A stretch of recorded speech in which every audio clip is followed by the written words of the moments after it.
भारत के एक गांव में एक महान ऋषि रहते थे जो न केवल बुद्धिमान थे बल्कि अत्यधिक आत्मनिर्भर भी थे। उन्होंने कभी भी किसी से अनावश्यक दान स्वीकार नहीं किया और एक सरल संयमी जीवन व्यतीत किया। उनका घर एक मामूली झोपड़ी था और उनके पास कुछ बर्तन और 2 कंबल के अलावा और कुछ नहीं था। ये कंबल उनके बिस्तर और ढकने दोनों के रूप में काम करते थे, क्योंकि ठंड से खुद को बचाने के लिए उनके पास और कुछ नहीं था। ऐसे प्रसिद्ध ऋषि होने के कारण उन्हें पूरे गांव द्वारा बहुत सम्मानित किया जाता था।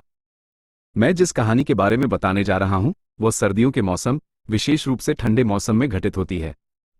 एक विशेष रूप से ठंडी रात, हमेशा की तरह ऋषि एक कंबल में लिपटे सोए हुए थे, दूसरा उनके नीचे था।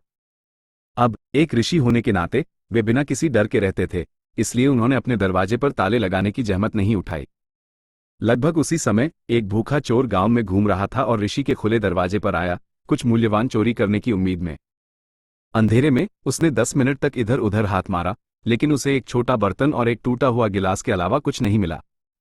ठंडी रात में इतनी खराब लूट पाकर वह स्वाभाविक रूप से निराश हो गया। चोर के अनजाने में ऋषि पहली आवाज पर जाग गए थे, लेकिन अपने स्वभाव के अनुसार वे चुपचाप लेटे रहे, दृश्य को सामने आते देख रहे थे। आखिरकार चोर खाली हाथ न लौटने के लिए बेताब होकर ऋषि का कंबल लेने का फैसला किया। कम से कम इस तरह उसने सोचा, उसके पास अपने परिश्रम के लिए कुछ दिखाने को होगा। आखिरकार इतनी मेहनत करने के बाद खाली हाथ लौटना शर्मनाक होगा।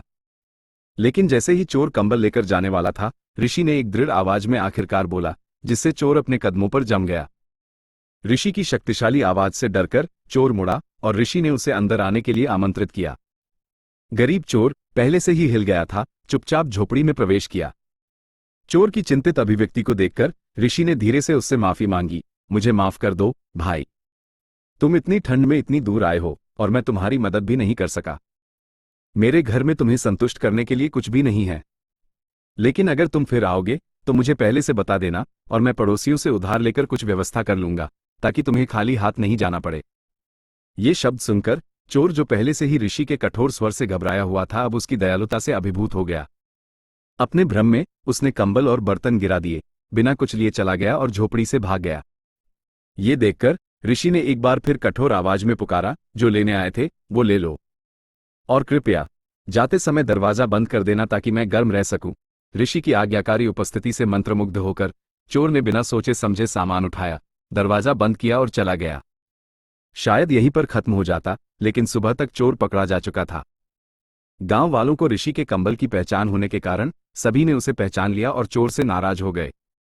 लोगों को समझ में नहीं आ रहा था कि वह ऋषि से चोरी क्यों करेगा, इसलिए उन्होंने उसे पकड़ लिया और गांव की सभा के सामने लाया, जहां उसकी सजा को लेकर गर्मागर्म बहस छिड़ गई।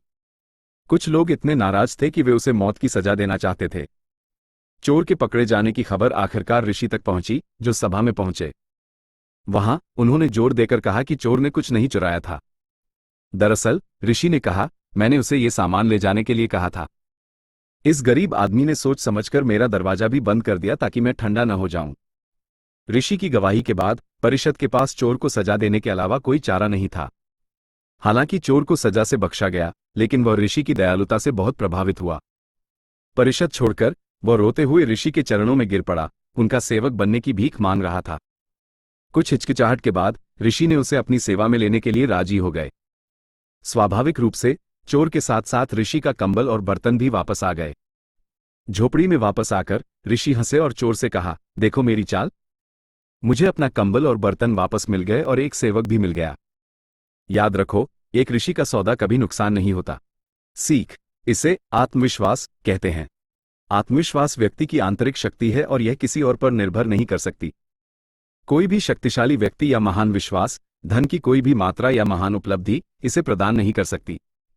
सच्चा आत्मविश्वास केवल व्यक्ति की अपनी क्षमता से ही उत्पन्न हो सकता है, जैसे कि इस उदाहरण में ऋषि को अपनी ऋषित्व पर विश्वास था।